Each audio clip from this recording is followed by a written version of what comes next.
नायगिरि नोंथांमोन बयखौबो गिबियावनो आंनि बे चेनेलाव बरायबाय। जों दिनै क्लास 10 नि मेथ्सनि एक्सारसाइज 8.1 नि क्वेश्चन नम्बर 10 खौ सल्व खालामगोन। बे क्वेश्चन नम्बर 10 नि सिगाङाव जेसेबां क्वेश्चन्सफोर दंमोन बे गासैखौबो आं सल्व खालामखांबाय। जुदि नोंथांमोना नायनो गोसो दंब्ला बे भिडिअनि डिसक्रिप्शननि गाहायाव लिंक होना दोनदों, बेवहाय थांनानै नायहैनो हागोन। आरो लोगोसे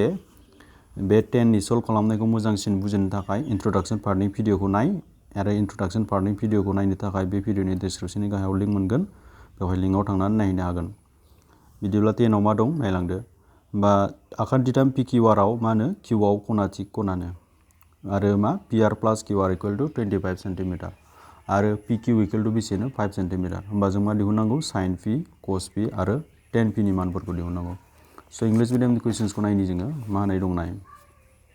इन triangle PQR right angle at Q, okay, PR plus QR equal to what 25 centimeter and PQ equal to 5 centimeter. Determine the values of sin P, cos P and tan P. जोङो sin P, cos P आरो tan P दिहुननांगौ। okay, जों मोनथाम खनासे रुजुथायनि मान दिहुननांगौ। So we have to find the values of trigonometric ratios, that is sin P, cos P and tan P. आरो मानिफ्राय दिहुननांगौ? आखान्थिथाम PQR होखानाय दङ, आरो मायाव खनानो Qआव खनाथिक खना। होमबा जों मोनसे आखान्थिथाम आखिना लाग्रोनांगोन बेखौ सल्व खालामनो थाखाय। स' क्वेश्चन्सआव होनाय बायदि जों मोनसे आखान्थिथाम आखिना लानोसै, आरो बे आखान्थिथामखौ मा होननाय बुंदों बिसोरो PQR आखान्थिथाम होनना बुंदों। आरो बहा नैबे खनाथिक खना दै, आरो बे खनाथिक खनाया मा जानांगौनो Q जानांगौनो। कुइसन्सआवनो होखानाय दंखायो। स' जों बेबायदि लिरबाय आरो। होमबा नैबेखौ मोनसे PQR आखान्थिथाम होनदोंथ', नों बबेखौ P लायो बबेखौ R लायो बेखौ लादो। आं बेखौ P लानोसै, आं बेखौ मा लानोसै R। होमबा बेयो मोनसे मा आखान्थिथाम जाखो PQR। अके, PQR आखान्थिथाम होनदोंमोन दे नै, PQR आखान्थिथाम आरो राइट एंगल एट Q होनदों नालाय, माने Qआ खनाथिक खनानो, ओंखायनो Qआ नैबाव थाबाय। होमबा दानिया जोंनो मा होनाय दं बेखौ लिरनोसै जोङो। अके, स' बेवहाय सिगांनि बायदि जों हमबाय आखान्थिथाम ABC होननानै हमनो गोनांथि गैया। मानो गोनांथि गैया? मानो होनबा जोंहा होनाय दंखायो अलरेडि। थिग बेबायदिनो 9 आवबो जोंहा होनाय दंखायोमोन, बेबायदि आरो बेवहाय। होमब्ला दानिया जों डाइरेक्ट लिरदो, बेवहाय मा होनाय दं? होनाय दं। स' गिभेन इंलिश मिडियामफोरनिया जोंनो मा होनाय दंमोन? PR प्लास QR इक्वल टु 25 सेन्टिमिटार होनाय दंमोन नैबे। PR प्लास QR इक्वल टु बेसेनो 25 सेन्टिमिटार, आरो मोनसे जाबाय PQ इक्वल टु 5, आरो PQ इक्वल टु 5 सेन्टिमिटारखौ लिरासै आङो। लिरलायथारनांगौ बे नङा, लिराबाबो जायो। होमबा नायदो, जोंहा नैबेयो PQआ दै बियो 5 जाना दङ। बेनिफ्राय नैबिसोर मोननैजों प्लास खालामनानै मोननाया बेसेबांनो 25। दा मोनसे खोथा बाथ्रा गोसोआव लाखि जे जों बेवहाय QR नि जखाखौ मिथिया आरो PR नि जखाखौ मिथिया। We don't know what is the length of PR and what is the length of RQ. Okay, ओंखायनो जोङो QR आरो RP नि जखाखौ मिथिग्रोनांगोन। जों जास्ट QP निखौल' मिथिना दङ। बेखौ मिथिनो थाखाय माने QR आरो PR नि लावथायखौ जों दिहुननो थाखाय जों पाइथागरासनि फर्मुला बाहायगोन। अके, पाइथागरासनि फर्मुला बाहायगोन। नाय, पाइथागरासनि फर्मुला बाहायनो थाखाय जों बेवहाय मोनसे खामानि मावबावनांगोन दे। आं बेखौ दा खिन्थागोन, नाय माब्रैहाय मानो मावनांगोन बे खामानिखौ नाय। पाइथागरासनि फर्मुला बायदियै आखान्थिथाम PQR निफ्राय जों मा लिरनो हायो? अके, फ्रम ट्रायंगल मा PQR। पाइथागरासनि फर्मुलाखौथ' आं सिगांनि भिडिअआवबो खिन्थाबाय थादों नोंसिनो। स' पाइथागरासनि फर्मुलाया नै, बेवहाय जेनेबा हमना ला मा आखान्थिथाममोन बियो ABC आखान्थिथाममोन। नैबे खनाथिक खना दै, आखान्थिथामा ABCआनो जा PQRआनो जा, जायखिजाया मोनसे खनाथिक आखान्थिथामावनो बेखौ बाहायनो हायो पाइथागरासनि मावसुलिखौ। आरो मावसुला बेमोन H square equal to P square plus B square. H square माने मा? आं खिन्थाखादों नै, हाइपटेनिउस। लाव आखान्थिखौ मा होनना बुङो? हाइपटेनिउस माने H स्कुवेर होननानै लिरदों बेवहाय जोङो गुसुङै। P स्कुवेर माने पारपेन्डिकुलार, जों थोंगोर होनना बुङो दै, थोंगोर। बेनिफ्राय B स्कुवेरा जाबाय हासा। स' H square equal to P square plus B square, बे जाबाय पाइथागरासनि मावसुलु। जों बे पाइथागरासनि मावसुलुखौ बाहायनानै जायखिजाया मोनसे खनाथिक आखान्थिथामनिफ्राय, जायखिजाया मोनसे राइट एंगल ट्रायंगलनिफ्राय जायखिजाया मोनसे आखान्थिनि जखाखौ दिहुननो हायो। हयथ' जों बिनिखौ दिहुननो हागोन, नङाब्ला बिनिखौ दिहुननो हागोन, बिनिखौ दिहुननो हागोन। दायो जों ओंखायनो बे मावसुलुखौ बाहायनानै नैबे मावसुलुखौ बाहायनानै जोङो मा खालामगोन नैबे आखान्थिथाम PQR आखान्थिथामनि QR आरो PR नि जखाखौ दिहुनगोन अके स' बेनिखायनो जों मा लिरनो हायो पाइथागरासनि फर्मुलायै h स्क्वायर इकुवेल टु मा लिरनो हायोमोन p स्क्वायर प्लास b स्क्वायर बे जाबाय पाइथागरासनि फर्मुला दे होमबा बावहाय बे आखान्थिथामाव बबे h जागोन बबे p जागोन बबे b जागोन दानिया सोंलु जाखांफैबाय नोंसिनि गोसोआव स' बेवहाय जों जुदि खनानि फारसे जुदि नायाब्ला खनाखौ जुदि जों सानाब्ला खनानि फारसे जुदि जोङो गोसो होथ'आब्ला बावहाय नैबे मा जाना दं थोंगोर जाना दं अके आरो बे मा जाना दं हासा जाना दं आरो नोंथांमोनखौ आं बुंबाय थाखायो जे नैबे खनाथि खनानि बे 90 डिग्रीनि बिथिं थानाया जेब्लाबो मा जायो लाव आखान्थि जायो माने h जायो होमबा बावहाय बबे h जाना दं नैबे h जाना दं बे 90 डिग्रीनि बिथिं थानाया जेब्लाबो h जायो दै बेनिफ्राय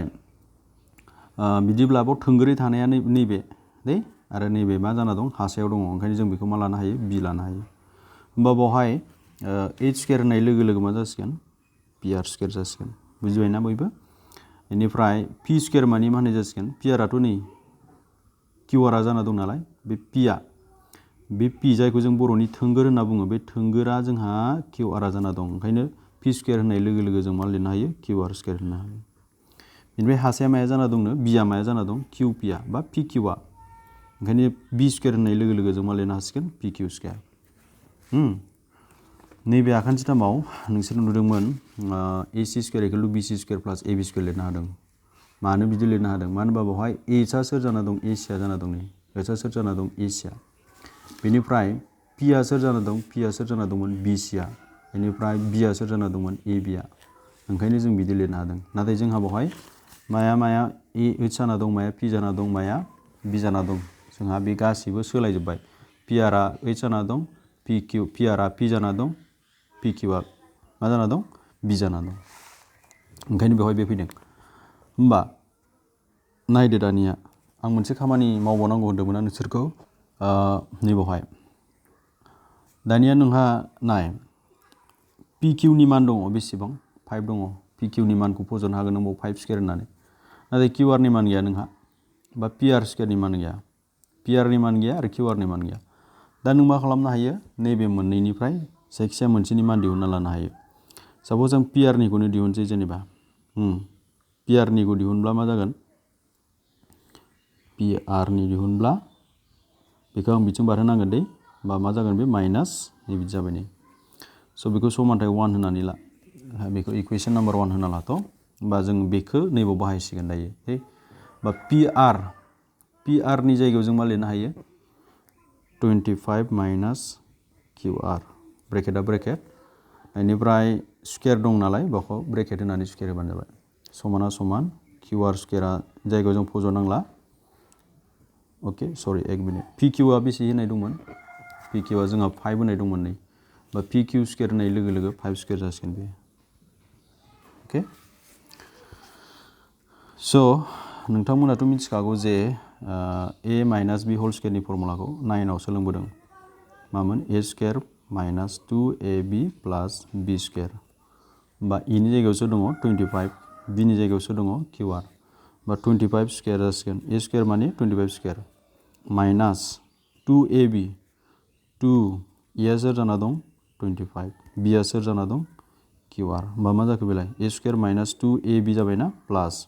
b स्क्वायर b नि जायगायावसो दङ लिरदो qr स्क्वायरआ जागोन b स्क्वायर स' समाना समान बे समाना समान बा qr स्क्वायर दङ समानसिनि बिथिं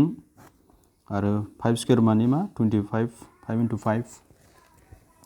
होमबा नायदो दानिया जोङो नैबावहाय a minus b whole square formula बाहायनानै बिदि मोनबाय a square minus 2ab plus b square दानिया नोंसोर मा खालामदो 25 स्क्वायर माने मा होनाय जायो 25 into 25 बेखौ लिरदो 625 बिसोर मोननैजों मा जागोन बिसोर गासैजोंबो माल्टिप्लाइ जाना दं सानजाब जाना दं बा 2 into 25 50 मा जागोन बियो qr जागोन बेनिफ्राय एक मिनिट बिथिंबो प्लास qr स्क्वायर दं बिथिंबो प्लास qr स्क्वायर दं होमबा बिसोर मोननैजों गैया दानजालायखासिगोन समानसिननि जुदि बिथिंबो एखे थायो आरो सिनाबो एखे जायो अब्ला जों बेखौ दानलायनो हायो होमबा जोंहा बिथिं मा थागोन अनलि 25 स' आं बेखौ जुदि बैथिं लाङोब्ला मा जागोन 25 बे प्लास मोनना बिथिं लांबा बे माइनास 625 होमबा बेसां मोनगोन जोङो नाय बिसोर मोननैजों माइनास खालामलायबा माइनास 600 मोनगोन जोङो स' बिथिंबो माइनास दङ माइनासजों माइनास दानदो होमबा किउ आर खौल' लाखिब्ला मा जागोन बे 50आ 600 खौ राननाय जाहैगोन ना होमबा 50 जों 600 खौ रानबा बेसे गोलैगोन नोंसोरथ' मिथिखागोन बेसे गोलैगोन 12 गोलैगोन अके होमबा किउ आर निखौ बेसे मोनखो जोङो 12 मोनबाय होमबा जोंहा मा आखान्थिथाममोन नैबे आखान्थिथामा बेमोन दै बे पि बे किउ आरो बे मामोन बे जाबाय आर अके होमबा जोङो किउ आर निखौ बेसे मोनखो किउ आर नि भेलुखौ जों 12 मोनबाय नैबेनिखौथ' जों मोनखानायसो बेनिया 5 दा जोंहा नैबे मोनसेनि दंबावो बे मोनसेनिखौ दिहुननो थाखाय जोङो मा खालामनो हायो किउ आर इकुवेल टु मा मोन्दोंमोन दे 12 मोन्दोंमोन ना बेखौ नैबाव फज'बानो किउ आर नि जायगायाव फज'बानो जों सोरनि अनुमान मोनसिगोन पि आर नि ओंखायनो बेखौ नों मा लिरदो किउ आर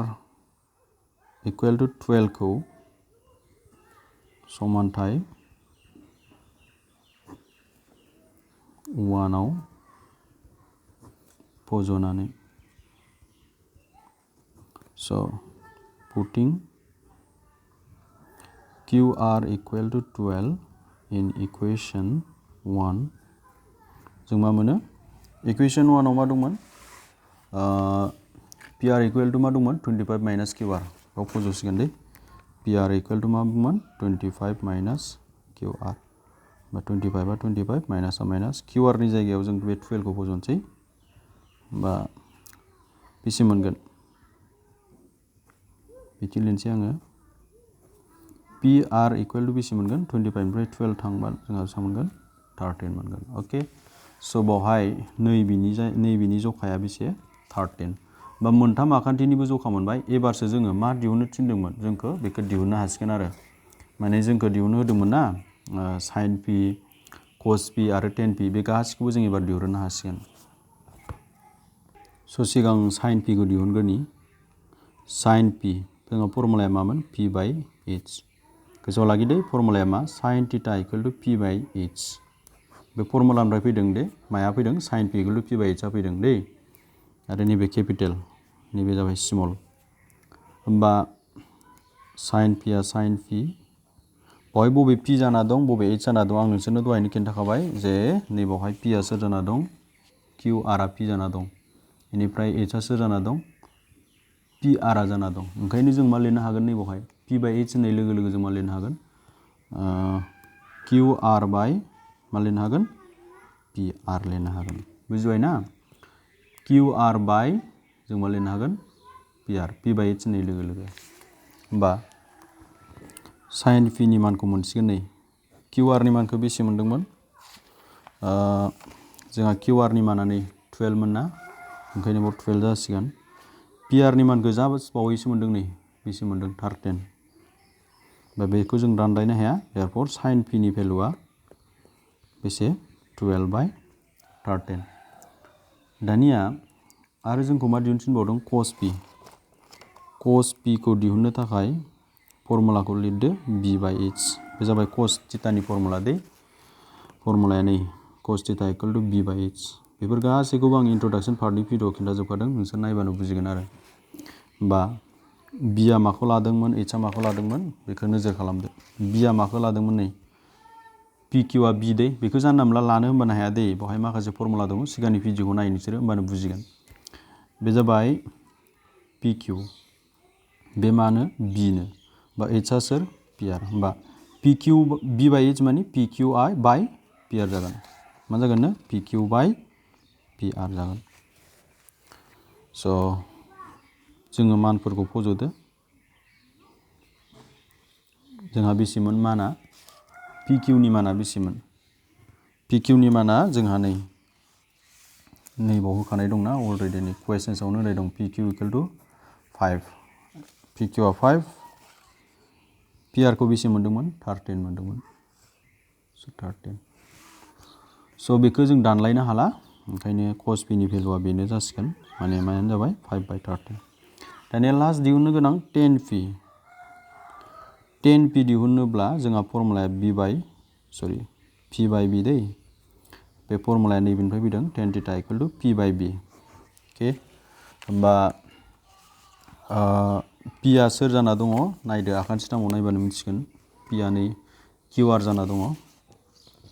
आरो b आ सोर जाना दं pq जाना दं qr नि भेलुखौ बेसे मोन्दोंमोन 12 मोन्दोंमोन pq निखौ बेसे मोन्दोंमोन 5 होनाय दंखायोमोन अलरेडि therefore tan p नि भेलुआ बिसोर मोननैखौबो राननो हाला ओंखायनो जोंहा एन्सारा बेनो जासिगोन ओके स' गाइस दिनै बेखिनियानो भिडिअखौ नायनानै माबोरै मोन्दों जुदि बुजियाखैब्ला भिडिअखौ गले गले बोनानै नायफिनबानो जाबाय होमब्लानो बुजिगोन आरो साबसिन बुजिनो थाखाय सिगांनि भिडिअफोरखौ नाय होमबाना मोजांसिनै बुजिगोन नोंसोरो स'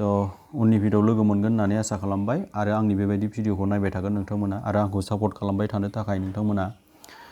आंनि बे भिडिअखौ जेसेबां हायो शेयार खालामना हो नांगौ जानाय मानसिफ्रा जाहाथे बे भिडिअखौ नायनानै मुलाम्फा लानो हायो